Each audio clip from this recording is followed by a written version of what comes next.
The football world just witnessed a move so bold, so unforgiving, and so incredibly massive that it sent immediate shockwaves straight through the entire NFL ecosystem.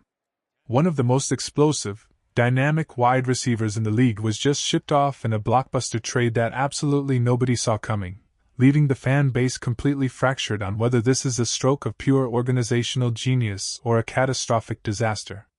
Is this the definitive blueprint for a future Super Bowl championship, or did the front office just actively sabotage a rising powerhouse right when things were getting good? If you want the most passionate, raw, unfiltered, and deeply analytical football breakdowns every single day, go ahead and smash that like button, share this video with your fellow diehard fans, and subscribe to the channel right now so you never miss a single piece of daily content. Let us dive straight into the absolute chaos that has taken over the headlines because a major national sports network just dropped their official off-season grades for all 32 teams, and they awarded this roster a massive B+ for their recent strategic moves. But while a B+ sounds pretty respectable on paper, the grading itself doesn't even begin to cover the raw emotion and the intense debates happening in the streets and online. The absolute centerpiece of this entire offseason, and the single transaction that has every analyst and fan screaming at each other, is the stunning decision to trade away an elite weapon in the passing game. Sending a superstar wide receiver to a high-powered, championship-caliber AFC contender in exchange for a second-round draft pick while only giving up a fifth-round selection in return is a massive, landscape-shifting statement.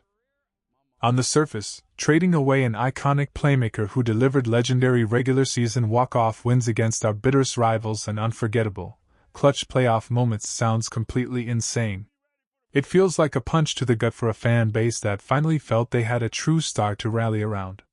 But when you look past the emotional attachment and dive deep into the cold, hard financial numbers, did the front office actually pull off the ultimate highway robbery here?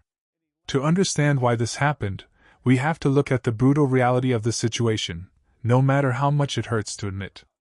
The reality is that while this superstar receiver brought us moments of absolute ecstasy, he was also coming off back-to-back disappointing seasons where production was visibly dipping.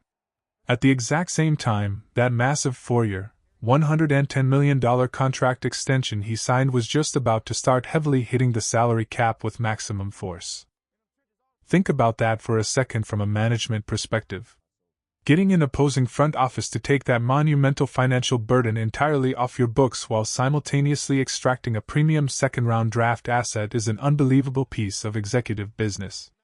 We all love the player, but football is a business of future production, not past gratitude. With younger, hungrier wideouts desperately demanding larger roles on this offense, clearing out $28 million in cash and cap space was a necessary evil. Plus, this massive move gives the team an incredible, unhindered opportunity to truly unlock their young, elite offensive core. When you look at the consecutive first-round and early-round draft investments made under the leadership of this coaching staff, the writing was on the wall. It was completely clear that the veteran wideout's time in this offense was running out. Now, the offense officially belongs to a dynamic young trio, including a spectacular third-year receiver who is fully prepared to take over the league and establish a new era of dominance. This brings us to the ultimate, burning debate that is tearing the fan base completely apart today. Question of the day: was trading away our top veteran wide receiver the absolute right move for the long-term future of this franchise? Or did the front office just strip away the ultimate safety net for this offense? Sound off in the comments below right now, type your thoughts, and let your voice be heard. While the offense is looking completely revitalized, modernized, and geared up for a track-meet style of play, the national media is absolutely slamming this team for their glaring, unforgivable failure on the other side of the ball. The consensus top complaint from every major analyst, scout, and commentator is the complete, baffling lack of additions at the edge rusher position. It is incredibly frustrating to look at this roster and realize that the front office completely ignored the pass rush during the entirety of the free agency and draft cycles. How does an aggressive front office look at a modern NFL defense and decide that they are completely fine with zero premium additions on the defensive line? While our primary star anchor on the edge is phenomenal and can disrupt any game by himself, and there is immense hope that a rising sophomore defender will take a massive, legendary leap after recording 4.5 sacks down the stretch last year and a critical sack in the postseason, the depth behind them is terrifyingly thin. Relying entirely on young players coming off brutal Achilles injuries or mid-round prospects to magically produce a high-level pass rush is an extreme, dangerous gamble that could derail everything.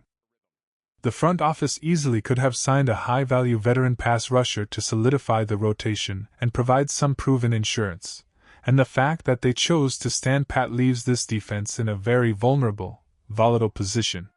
If the young players don't develop immediately, or if the injury bug bites the starting line, the pass rush will stall out completely. If that happens, it will place an astronomical, unfair amount of pressure on the rest of the team to bail them out week after week. But thankfully, if there is a saving grace to this defense, it lies directly behind the line of scrimmage, because the back seven of this defense looks absolutely lethal. The front office completely overhauled the secondary, showing zero sentimentality by letting several legacy defensive backs and veteran safeties walk away in order to inject pure speed, high IQ versatility, and dynamic athleticism into the defense. Bringing in a highly touted, elite first-round draft pick at safety alongside an aggressive, fast-flowing new veteran linebacker has completely transformed the physical identity of this unit. National critics are looking at the tape and claiming that the massive amount of turnovers generated last season was just a fluky statistical anomaly that cannot be replicated, but they are completely forgetting the coaching pedigree on this staff. They are ignoring a definitive, multi-year track record of secondary excellence where the defensive backs consistently lead the league in interceptions year after year. This isn't luck, it is a system designed to hunt the football. This secondary is built to read the quarterback's eyes, jump routes, and take the ball away by force. If this explosive, ball-hawking new secondary can mask the depth issues on the defensive line and hold opponents down in the passing game, this team is going to be incredibly dangerous to match up against. With an offense that has the potential to be one of the absolute best, most explosive, and highest-scoring units in the entire league, the defense does not even need to be a top-5 unit. The defense only needs to be moderately successful, hover around the middle of the pack, and secure a few timely takeaways to put this franchise right into the championship conversation. The excitement surrounding this squad is reaching a fever pitch, the division is wide open, and the season cannot get here fast enough. Before you go, I need to know your thoughts on the rest of the new faces. Tell me who your absolute favorite new addition to this entire roster is. Let me know down in the comments below, smash that subscribe button if you haven't already, and I will see you on the next one.